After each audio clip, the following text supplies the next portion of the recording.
Assalamualaikum warahmatullahi wabarakatuh. Alhamdulillahi rabbil alamin. Wassalatu wassalamu ala ashrafil anbiya'i wal mursalin wa ala alihi wa sahbihi ajma'in. Subhanaka la ilma lana illa ma 'allamtana innaka antal alimul hakim. Subhanaka la fahma lana illa ma fahamtana innaka antal jawadul karim. Wala hawla wala quwwata illa billahil aliyyil azim. Rabbi shrah li sadri wa yassir li amri wahlul 'uqdatam min lisani yafqahu qawli. Alhamdulillah, marilah sama-sama kita memanjatkan kesyukuran kita kehadrat Allah Subhanahu wa taala. Dengan limpah kurnia-Nya masih lagi diberi peluang kepada kita untuk kita hadir datang ke rumah Allah Subhanahu wa taala ini, menunaikan perintah Allah Subhanahu wa taala. Mudah-mudahan amalan kita ini diterima oleh Allah Subhanahu wa taala. Pada malam ini kita akan sambung bacaan daripada kitab Wasailul Wusul ila Syama'ilur Rasul. Masih lagi di bawah hadis-hadis yang ringkas yang disabdakan oleh baginda sallallahu alaihi wasallam berkenaan dengan pelbagai perkara. Qala al-musannif rahimahullahu ta'ala wa nafa'ana bihi wa bi'ulumihi fid dharain amin. Wa qala an-nabiy sallallahu alaihi wasallam tuba liman tala umruhu wa hasuna amaluhu. Bersabda Nabi sallallahu alaihi wasallam, berbahagialah, yakni seseorang itu mendapat kebaikan untuk sesiapa yang panjang umurnya dan baik amalnya. Di dalam hadis ini Nabi sallallahu alaihi wasallam ditanya oleh sahabat, ayyun nasi khairun. Ada sahabat bertanya kepada Nabi sallallahu alaihi wasallam, siapakah manusia yang paling baik?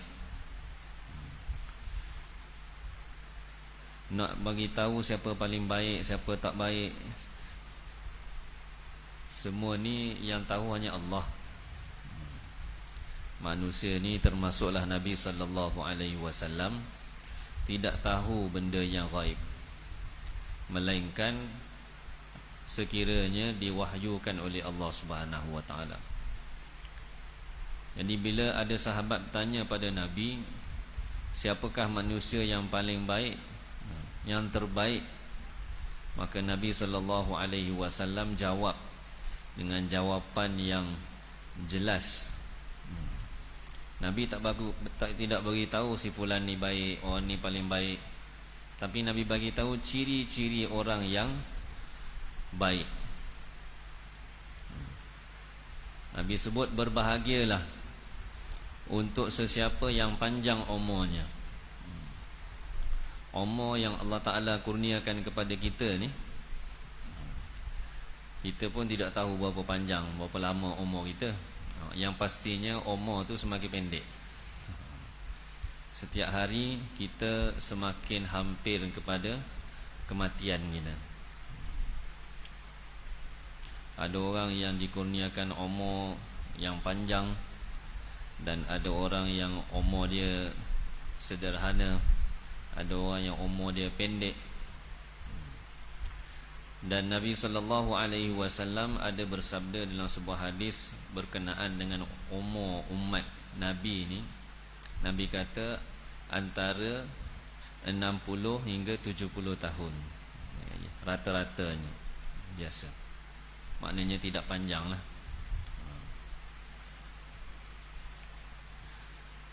Dan seseorang yang dikurniakan umur oleh Allah Subhanahu wa taala, tujuan utama Allah Taala beri peluang kepada kita, lahirkan kita di atas dunia ni, sebenarnya adalah untuk kita membuat persiapan untuk kita kembali semula pada Allah.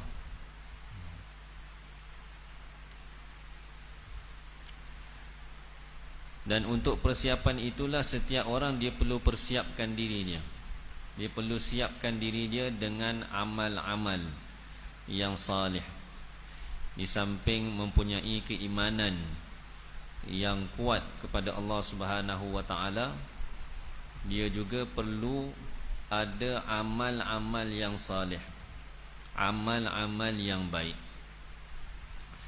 Di dalam Al-Quran Allah Subhanahu wa taala sering sertakan iman dan juga amal. Iman dan juga amal. Beriman kemudian buat amal salih. Ini tidak dapat dipisahkan. Maka sesiapa yang dikurniakan umur yang panjang oleh Allah Subhanahu wa taala, maka sebenarnya dia mempunyai peluang yang besar untuk dia persiapkan diri dia dengan amal-amal yang banyak. Dengan amal-amal yang banyak. Jadi Nabi kata, berbahagialah kepada sesiapa yang panjang umurnya dan baik amalnya. Baik amal ni maksudnya dia bukan buat amal semata-mata. Baik amal dia itu maksudnya amal dia itu dilakukan dengan sempurna. Solat dia sempurnakan. Semua perintah-perintah Allah yang dia kerjakan, yang dia laksanakan dengan sempurna, dengan cara yang terbaik, baru dipanggil amal tu baik. Minggu lepas saya pun ada sebut berkenaan dengan salat. Ada orang salat dapat markah banyak, ada orang salat tak ada markah, tidak ada nilai di sisi Allah Subhanahu wa taala. Nilai dia macam kain buruk, tak lepas nak naik ke langit. Dia solat juga, tapi macam tidak solat. Tidak ada kesan, tidak ada nilai di sisi Allah Subhanahu wa taala. Jadi orang yang diberi umur yang panjang oleh Allah Subhanahu wa taala, kemudian dia berusaha atas amal dia sehingga amalan-amalan dia sempurna. Amalan-amalan dia sempurna.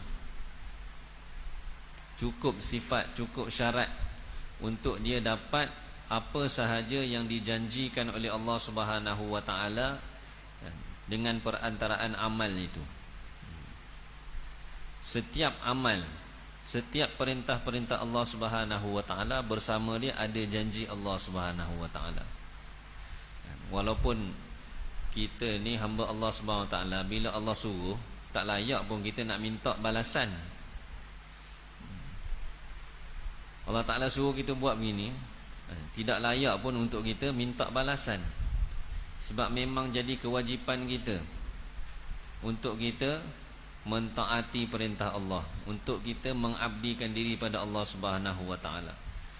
Tetapi Allah Subhanahu wa taala dengan sifat ihsan, Allah Subhanahu wa taala, sayangnya Allah Ta'ala pada hamba ni, bila hamba dia buat amal, tunaikan perintah dia,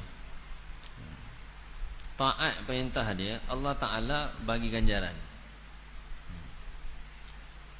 Bersama perintah-perintah Allah Ta'ala ada janji, janji pahala, janji balasan yang baik Allah Ta'ala beri kepada hamba-hambanya. Hatta solat pun, solat ni kewajipan kita 5 kali sehari. Allah suruh kita buat setiap hari 5 kali, 5 waktu. Tapi di dalam solat itu sendiri berapa banyak janji-janji Allah Subhanahu wa taala, ganjaran yang Allah Subhanahu wa taala letak di dalam solat itu.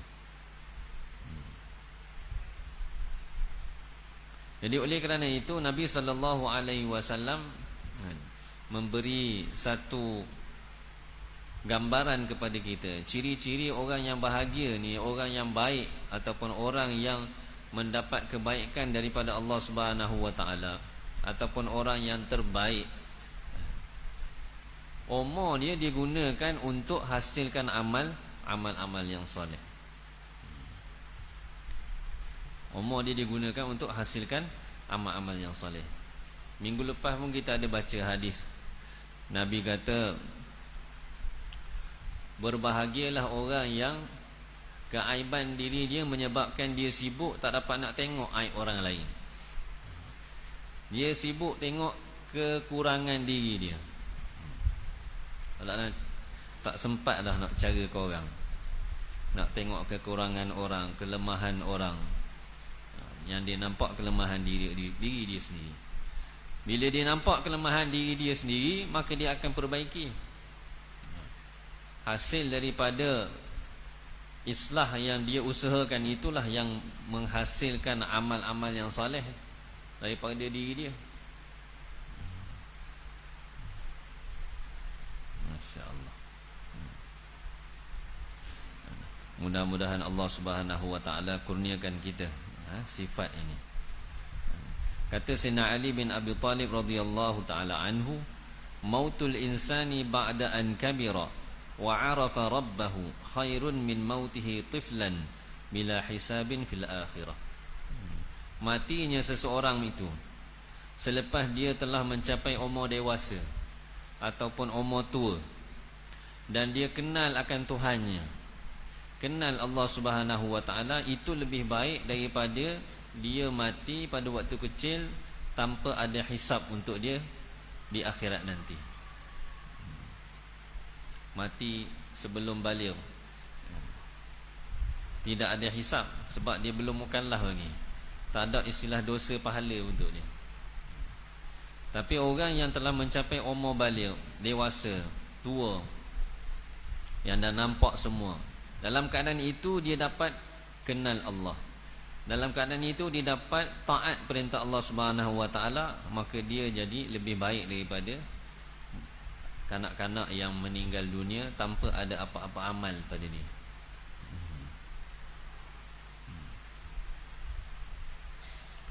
Ada sebuah hadis yang mafhumnya lebih kurang, di akhirat nanti Allah Subhanahu wa taala malu nak hisab orang-orang yang umur dia, Allah Ta'ala beri umur dia yang panjang, dalam keadaan dia lemah itu dia sibukkan diri dia mentaati perintah-perintah Allah Subhanahu wa taala.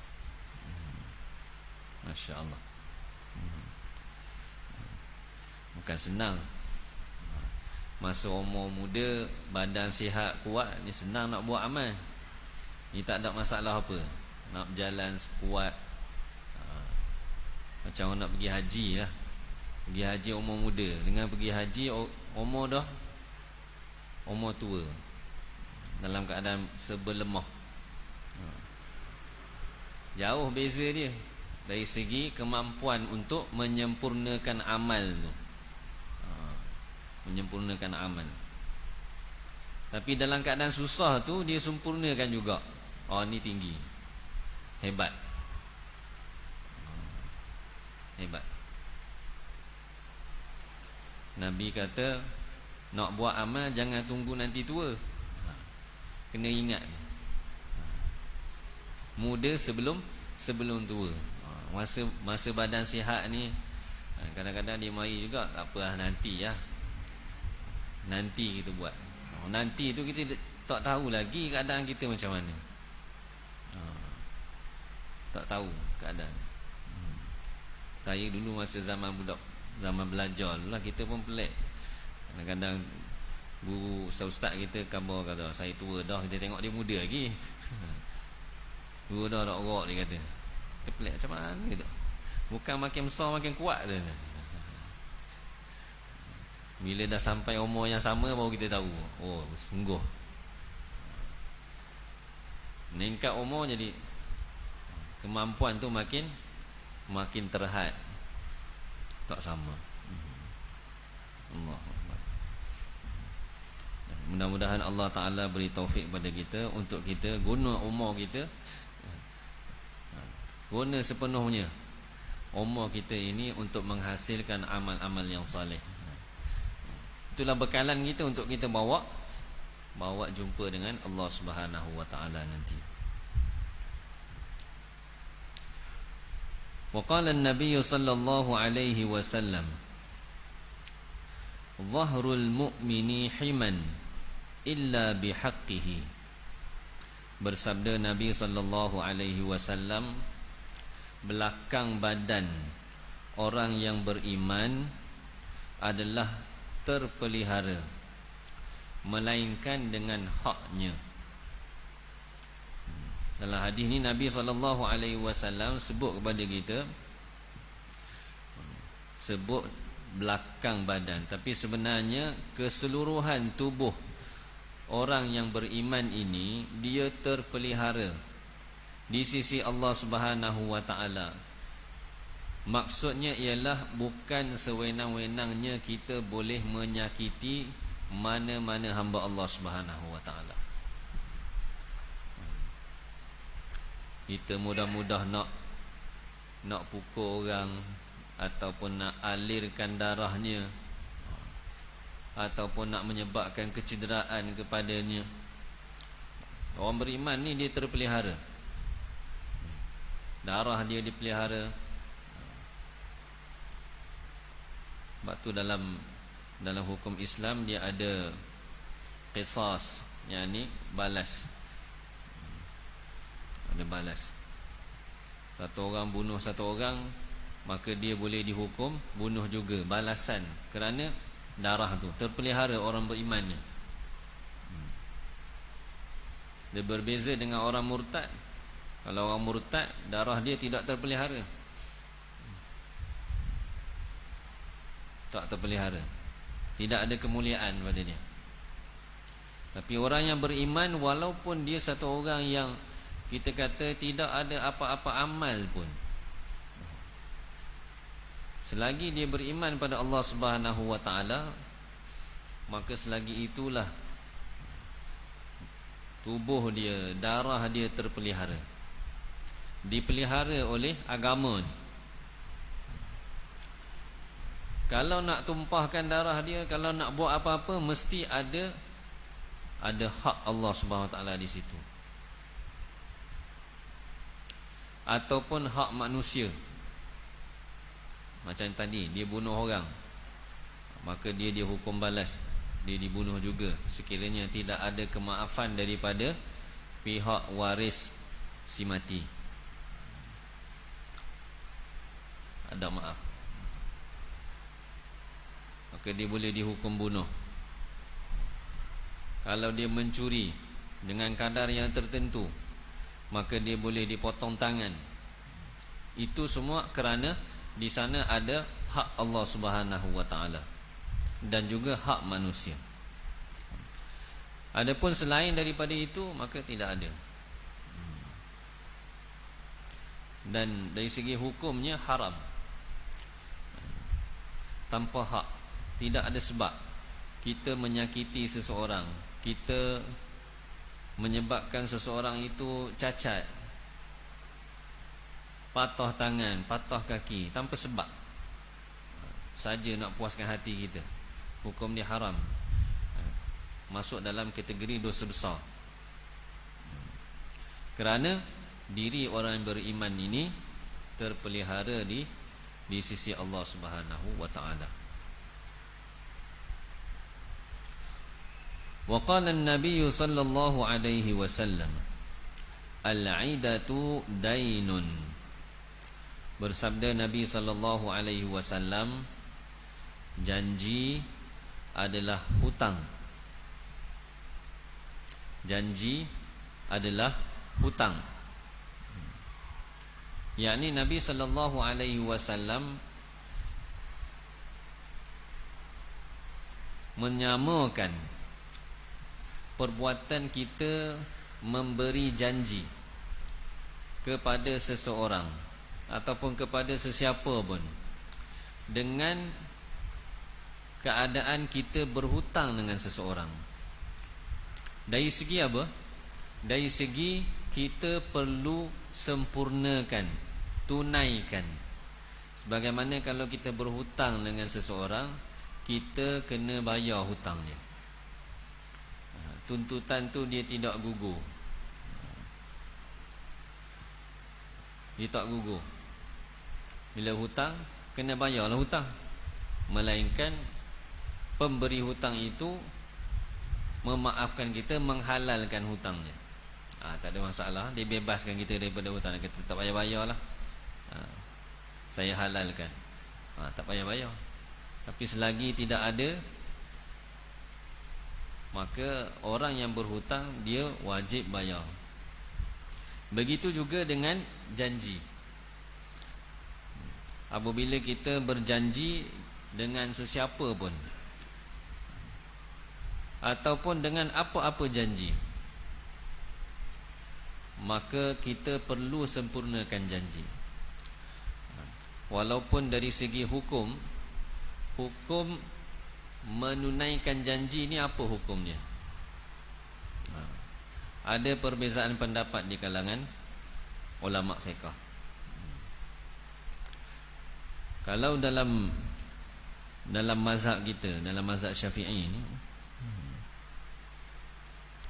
dia tengok janji itu apa. Janji itu satu, dia berjanji untuk buat sesuatu yang dibenarkan oleh syarak. Satu lagi, janji untuk buat sesuatu yang dilarang oleh syarak. Kalau janji untuk buat sesuatu yang dilarang oleh syarak, agama tak beri kita buat benda tu, kita pergi janji benda tu, maka kita tak boleh sempurnakan janji tu. Tak boleh. Haram kita pergi buat, walaupun kita dah janji. Tetapi kalaulah yang dijanjikan itu adalah sesuatu yang diharuskan oleh syarak, dibenarkan oleh syarak, maka hukum menyempurnakan janji itu, adakah dia wajib ataupun harus?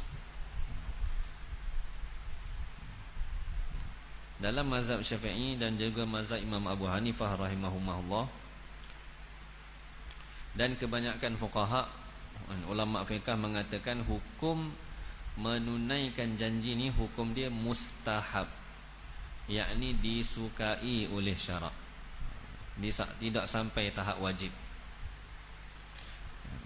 disukai oleh syarak.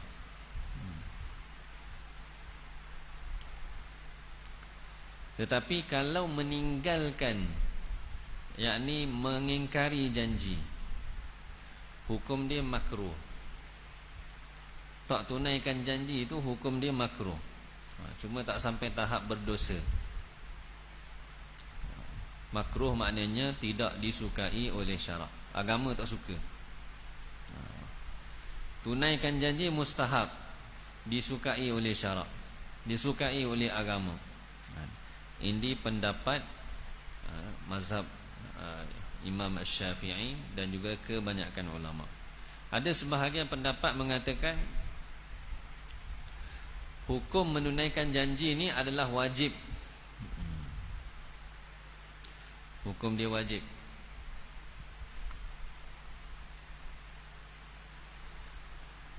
Bila wajib, kalau tak tunaikan dosa. Sebahagiannya.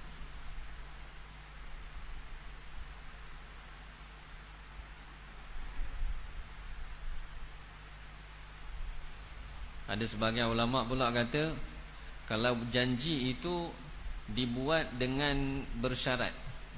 Contohnya kalau kamu buat sekian, saya beri sekian, contohnya. Maka hukum menunaikan janji itu wajib. Tapi kalau semata-mata janji sahaja, maka tak wajib. Jadi tidak wajib. Walaupun begitu, terdapat di dalam hadis Nabi sallallahu alaihi wasallam yang Nabi sebut kepada kita bahawa tanda, Nabi kata ayatul munafiqi thalathatun, tanda munafik ada 3. Yang ni tanda amalan munafik, bukan tanda munafik i'tiqad. Munafik ni dia ada 2. Satu dipanggil i'tiqad, pegangan dia dalam hati dia. Satu lagi munafik dari segi amal, perbuatan dia itu macam orang munafik. Yang Nabi sebut di dalam hadis tanda munafik ada 3 tu, yang ni dari segi amal, perbuatan orang munafik. Antaranya ialah idza wa'ada aw akhlafa, apabila dia berjanji dia tidak tunaikan janji. Idza haddatha kadzaba, bila dia cakap dia bohong, dia tipu. Apabila dia berjanji dia tidak tunaikan janji. Dan apabila dia diberi amanah dia khianat. Ada orang letak barang ke dia, simpan, dia khianat terhadap barang amanah itu. Nak beritahu pada kita bahawa walaupun menunaikan janji itu tidaklah sampai ke tahap wajib di sisi sebahagian ulama, khususnya dalam mazhab kita, tetapi di sana ada juga kita kata satu amaran daripada Nabi sallallahu alaihi wasallam kepada kita apabila kita tidak menunaikan janji itu. Antara amarannya ialah hadis ni, al-aidatu dainun, janji adalah hutang. Jadi kalau kita berjanji itu, kita anggaplah kita dah berhutang dengan seseorang tu. Kena usaha untuk sempurnakan janji itu. Ada hadis yang lain Nabi sebut al-aidatu dainun wailun liman wa'ada thumma akhlafa wailun thumma wailun lahu. Janji itu adalah hutang. Celakalah untuk sesiapa yang telah membuat janji kemudian dia tidak menunaikan janji. Ataupun neraka wail lah untuk sesiapa yang berjanji kemudian tidak menunaikan janji.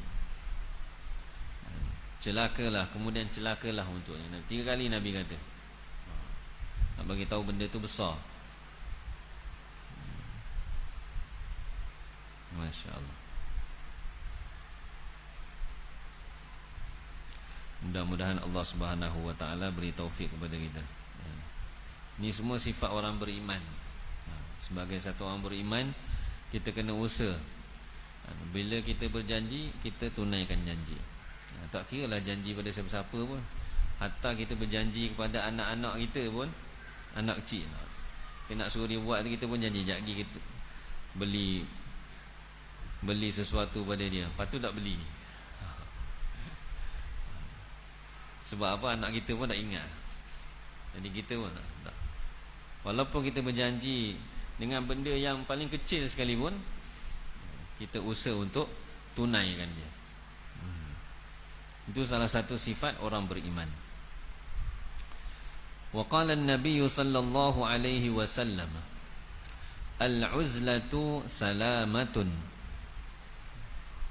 Bersabda Nabi sallallahu alaihi wasallam, beruzlah, yakni mengasingkan diri daripada orang ramai, adalah salamatun, keselamatan di dunia dan juga di akhirat. Maksud keselamatan ini, Nabi SAW nak beritahu pada kita, kalaulah kita ni hidup di dalam suatu zaman ataupun suatu masyarakat yang semuanya orang jahat belaka, semua orang jahat, yang menjadi umum pun amalan-amalan perkara-perkara yang tidak baik, maka pada waktu itu mengasingkan diri adalah jalan untuk selamatkan diri kita. Asingkan diri. Tak ada orang baik lah. Nak berkawan pun tak ada orang baik. Orang-orang saleh tidak ada. Ini Nabi galakkan kita supaya kita beruzlah, mengasingkan diri idza ta'adzarat suhbatus salihin. Apabila kita tak boleh nak berkawan dengan orang-orang yang saleh. Maksudnya orang-orang saleh tu tak ada. Bukan ada orang yang saleh cuma kita tak kenal dengan dia. Bukan gitu. Tak boleh masuk. Bila tidak ada orang-orang saleh, orang-orang yang baik di sekeliling kita, kita tak ada sesiapa yang kita boleh bersaing, yang boleh apa panggil, tegur kita kalau kita salah, ajar kita, beri panduan pada kita. Maka pada waktu itu kita asingkan diri lebih selamat. Selamat untuk dunia kita, selamat untuk akhirat kita.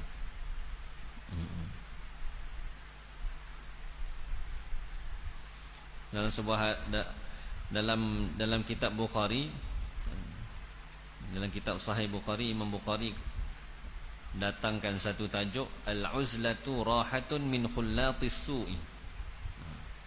Mengasingkan diri adalah satu kerehatan daripada bercampur orang-orang yang jahat. Campur dengan orang jahat.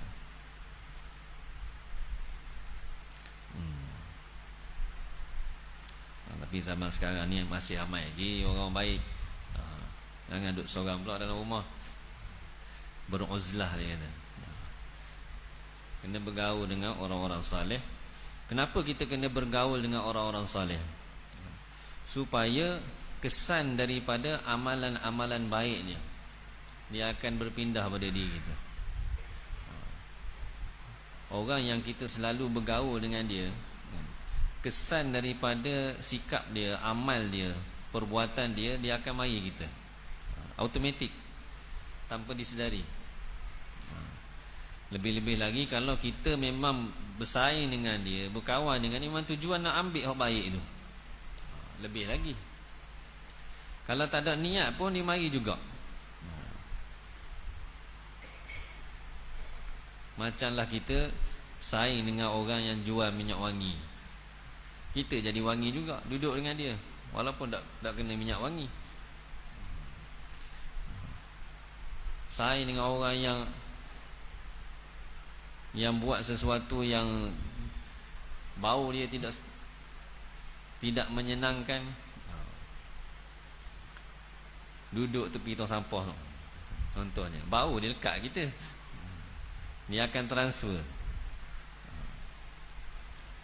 Jadi selagi ada orang-orang yang baik di sekeliling kita, maka kita perlu bersohbah, yakni bersahabat, berkawan dengan mereka, bergaul dengan mereka, supaya amal-amal kebaikan yang ada pada orang-orang saleh ini dia akan berpindah pada diri kita, walaupun secara tidak langsung. Maka faedah dia akan kembali pada kita. Kita akan jadi baik secara tanpa disedari. Tanpa disedari. Biasa kan? Kadang-kadang kita tengok orang, ada satu orang tu jahat, tapi dia berkawan dengan orang baik. Sekali tu dia berkawan dengan orang baik, boleh dia jadi baik, berubah dia berpindah sifat. Kalau kita berkawan dengan orang yang jahat, orang-orang yang ada perbuatan-perbuatan yang tidak baik dalam diri dia, itu pun dia akan masuk juga, dia akan lekat juga kita. Cara ketawa, cara bercakap, semua transfer, ikut belaka, insya-Allah. Apabila tidak ada orang-orang yang saleh, pada waktu tu beruzlah, yakni mengasingkan diri, kita beribadah secara berasingan, itu yang terbaik untuk diri kita, selamat diri kita dunia dan dan akhirat. Agama kita selamat, dunia kita pun selamat.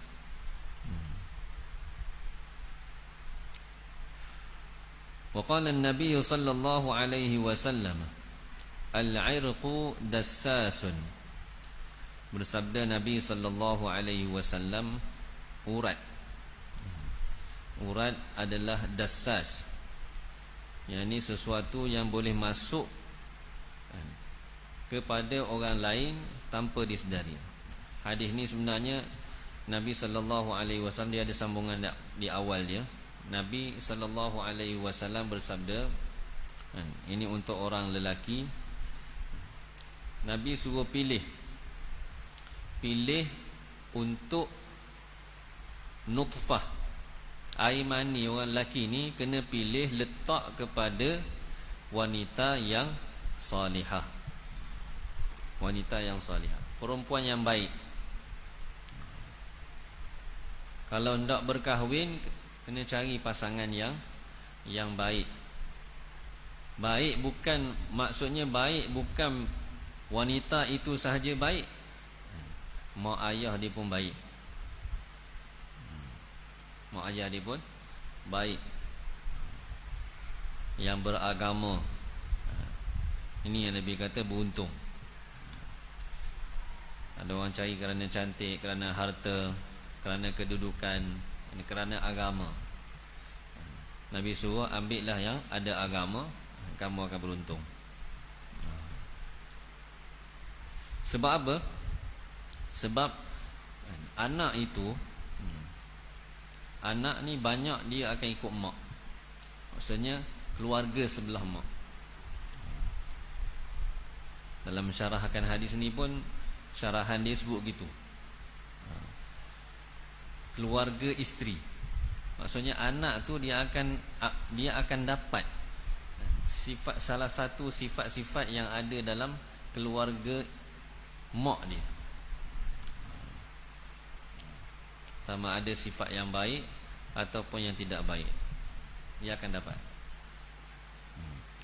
Maka kerana itu Nabi SAW suruh kita kalau kita nak kahwin, berkahwinlah dengan wanita yang baik. Baik dirinya, baik keturunannya. Wa qala an-nabiy sallallahu alaihi wasallam, afwul muluki abqa lil mulki. Bersabda Nabi sallallahu alaihi wasallam, kemaafan daripada raja-raja mengekalkan kerajaannya. Nabi sallallahu alaihi wasallam, hadis ni untuk pemimpin. Pemimpin ni kalau dia banyak berlebih kurang dengan orang yang berada di bawahnya, maka kerajaan dia, pimpinan dia itu akan tahan lama. Akan tahan lama. Dimudahkan orang. Kalau ada kesalahan, dimaafkan. Kan Nabi kata, abqa lil mulki, lebih mengekalkan kerajaannya, dan dia akan berterusan.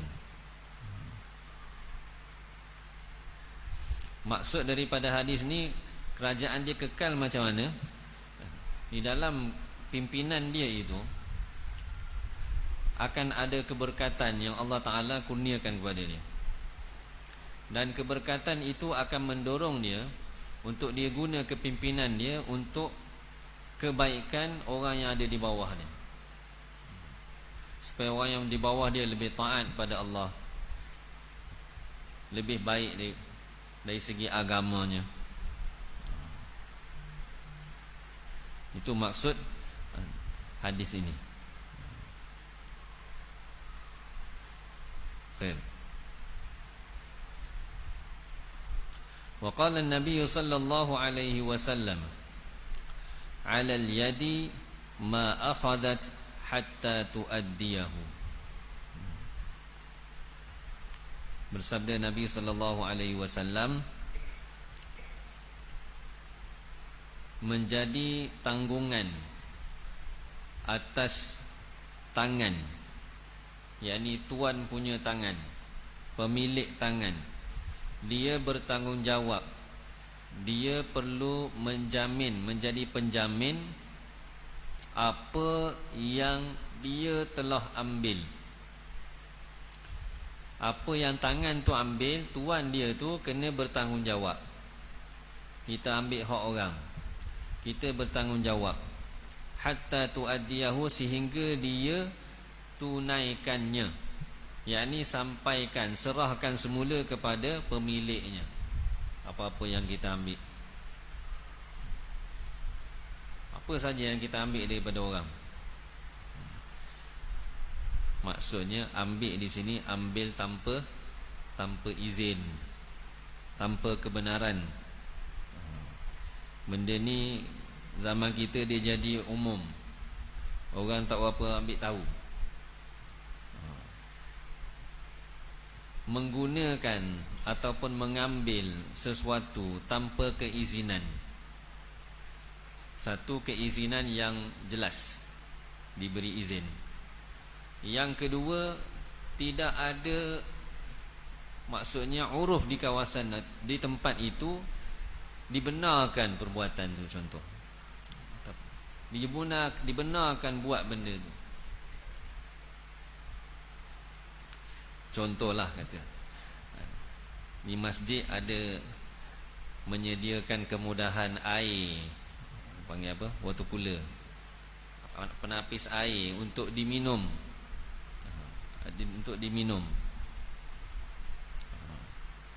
Kadang-kadang memang masjid banyak, khususnya masjid-masjid yang menjadi tempat persinggahan orang ramai, biasa dia ada buat, disediakan tempat minum air, siap kursi lagi apa semua kan. Cuma orang mari minum air tu tak ada masalah, memang dia bersedia untuk minum air. Ada perkara yang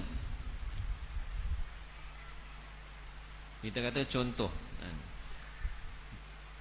kalau ditulis di situ untuk minum sahaja, ataupun ditulis untuk minum di sini sahaja, ditulis itu, maka orang tak boleh ambil, tak boleh bawa pergi ke lain. Dia boleh minum situ je lah, dan guna untuk minum sahaja. Kalau tulis untuk diminum, maknanya untuk benda lain tak boleh, kena ada izin. Kena ada izin. Kalau kita ambil tanpa ada keizinan tu, hukum dia haram, dosa.